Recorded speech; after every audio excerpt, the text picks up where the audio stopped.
I'm Carlos Daniel Santos. I'm an assistant professor of economics here at the Lisbon School of Economics and Management. And today I want to talk to you about an article we got published in Economic Journal together with my colleagues Paulo Brito and Luís Costa. One of the questions we are trying to address in this article is how economies adjust to business cycle fluctuations. Now, this is important because if economies don't adjust properly, then this creates inefficiencies in the economy that generates deadweight losses and welfare losses for the consumers and for the producers.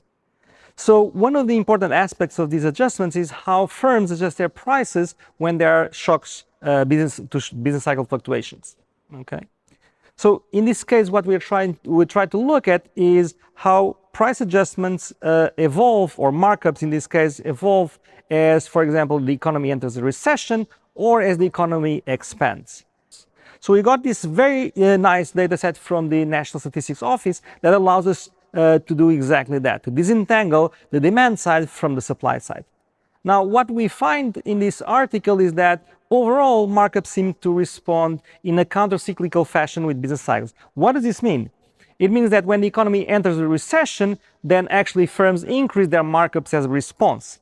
Now, if firms increase their markups as a response, that means that this is going to generate further inefficiencies in the economy. So a recession, which is already bad, becomes even worse after the firms increase their markups. So we find basically in this paper that markups are counter-cyclical for demand and pro-cyclical for supply. So if there is an increase in demand, markups tend to go down. If there is a contraction in demand, so markups tend to go up. This finding is consistent with findings of several papers in the literature. We cannot say it is a consensus, but there are lots of papers which have the same type of result. Basically, this kind of response is only possible if the way that demands reacts to demand shocks, particularly, are very slow. Which means that the prices don't respond very much. So if there is a positive shock, what happens because firms have the demands kind of sequestrated, this allows for firms to increase markup, to increase competition, to try to get more market share, and then markups tend to go down. If you have a contraction which can exist after some kind of macroeconomic adjustment policy, for instance, as we had in Portugal. Of course, this calls into question what are the multipliers for fiscal policy when you have to basically adjust. What we can take from this is that tendenциally fiscal policy can be much more recessionary than will be the case if the prices will adjust more freely. So our paper has very deep consequences on the way you design macroeconomic policy.